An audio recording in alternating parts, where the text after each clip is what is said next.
Hi, I'm your host, Lori Sweet from VoyageWriters.com. Welcome to Rotarian in Focus. I usually travel the world meeting people and experiencing what the world has to offer, and then I share those experiences with others. With Rotarian in Focus, we're going through a voyage through the lives of the new members of the Kingston Rotary Club so that we can get to know them better. Today, I am absolutely thrilled to introduce you to Cathie Calarco. Hi, Cathie. Hi, Lori. Thanks for having me. How you doing? I'm well, thank you. How are you? I am great. So, new Rotarian. Awesome. Yes.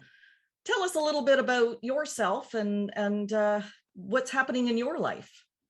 A little bit about me, I guess. First and foremost, I'm a mom. I have 3 of my own children and 1 stepson. So we have 3 15-year-olds and an 11-year-old in the house. So it's very busy. All are involved in sports and all kinds of different activities. And so that's keeps me very busy.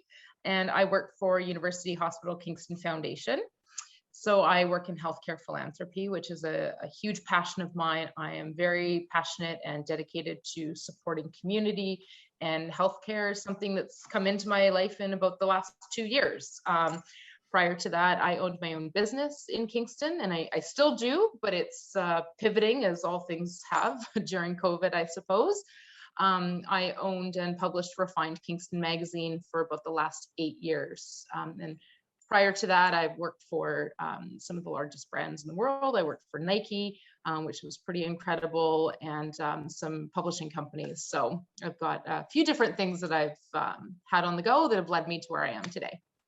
Perfect. So in Rotary, we have a classification system. What's your classification category? It's healthcare philanthropy. It is healthcare philanthropy. That's interesting. That's not something I'd ever thought of as a philanthropic activity, but it does make sense. Does definitely make sense.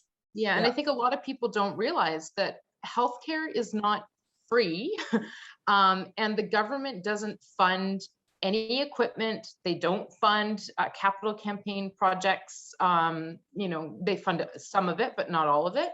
And so, at KGH, for example, we have a brand new, shiny, beautiful MRI, which helps, shorten wait times, gets people diagnosed quicker, starts them on their journey quicker. And that was purchased by a donor. That money does not come from the government. So truly, without philanthropic donors, we would not have the quality of healthcare that we are so fortunate to have in Kingston. That's crazy. So are you part of a large team, or are you, are you the team leader, or how does that work? So the actual foundation itself, so we support all the hospitals in Kingston. So Kingston Health Sciences Center, Providence Care, which is also Providence Manor, our long-term care facility. We have a team of about 21 total that work in actual philanthropy, i.e. Healthcare advancement or major gift donors. There's a team of 3 plus our director. So it's a pretty tight team for the size and scope of projects that we have currently and that are coming in the future. And I do lead a team called the YGK Healthcare Champions, which has been a ton of fun for me. We are a kind of a volunteer committee of people that I've put together from the community that have an interest in healthcare and have an interest in, building the next generation of philanthropic leaders. And so that's been a ton of fun. Because of COVID, of course, it's been quieter than we would have liked, but during COVID, we were actually able to launch a campaign for KGH for the NICU. We were able to raise money to get webcams into the NICU. It's in the procurement stage, so they haven't actually been purchased, but we set out to raise a goal of $100,000 and thought, okay, well, this might take, a couple of years. We'll see how it goes. And we raised $215,000 in a matter of months. It was just the community got behind the project, and it was just so exciting to see that project really take off and where it's going to lead us. So that's kind of my work there in a nutshell.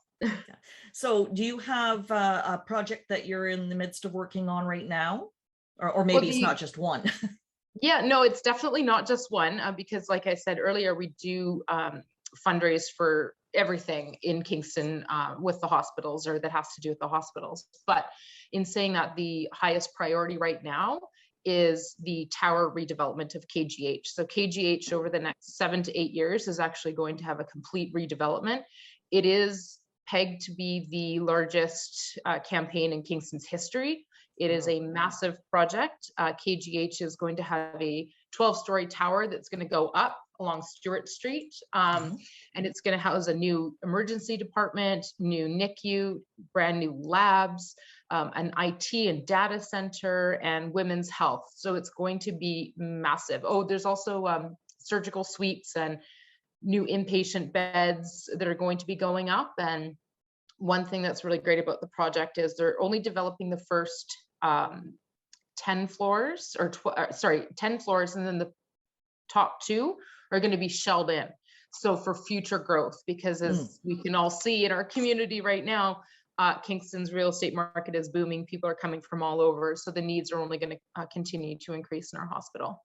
Excellent, excellent. Well, I know our local Rotary Club is benefiting from your philanthropic work with the Behind the Mask book. Is that was that just a spark of an idea because or where did that idea come from, I guess? Well, one of our fellow Rotarians and I are very close, Marcy McMullen, and she said, we should really do a project together. And I thought, okay, well, what are we going to do? And it was actually her idea to put together some kind of a book that would have a similar feel to there was a book that was done after the ice storms. So, you can look back on it and you can see, what did we overcome and how did the community come together? And so we came up with this idea to do the book titled Behind the Mask, where we're going to share stories of Kingstonians that really came together and just took this pandemic challenge head on. We've got incredible stories to share from everybody from teachers, transit bus drivers, physicians. Paul Langlois from the Tragically Hip is doing the book because he did those porch sessions. I don't know if you saw on Facebook, he did Facebook Lives, and people were tuning in from all over Canada. So we're so excited to have a whole bunch of people included in this book. So that's what we're working on right now. Excellent, excellent. Is there anything else you'd like us to know about you? Oh gosh, I think just the biggest thing is that I have a huge passion for community, as I said earlier, and I'm always open to opportunities to support the community, support businesses. I am a huge advocate for shopping local and supporting local businesses. So anything that I can do to help anybody in our club with any projects that they might be needing help with, I'm always available to at least have a chat. Excellent. Well, that leads into sort of the final question. What interested you in becoming a Rotarian? Well, just the philosophy behind Rotary, the 4 pillars, everything community-based. It's who I am at the core. And it was just a natural fit to align myself with an organization that gives back in so many different ways to the community. I love that, it's spread all around. So you have the opportunity to really work and touch many, many people's lives. I'm very honored to be a part of the group. Yeah. Good. Thanks, Cathie. We're going to wrap this up, then be open for some questions after the fact. Thanks. Sounds great. Thank you so much.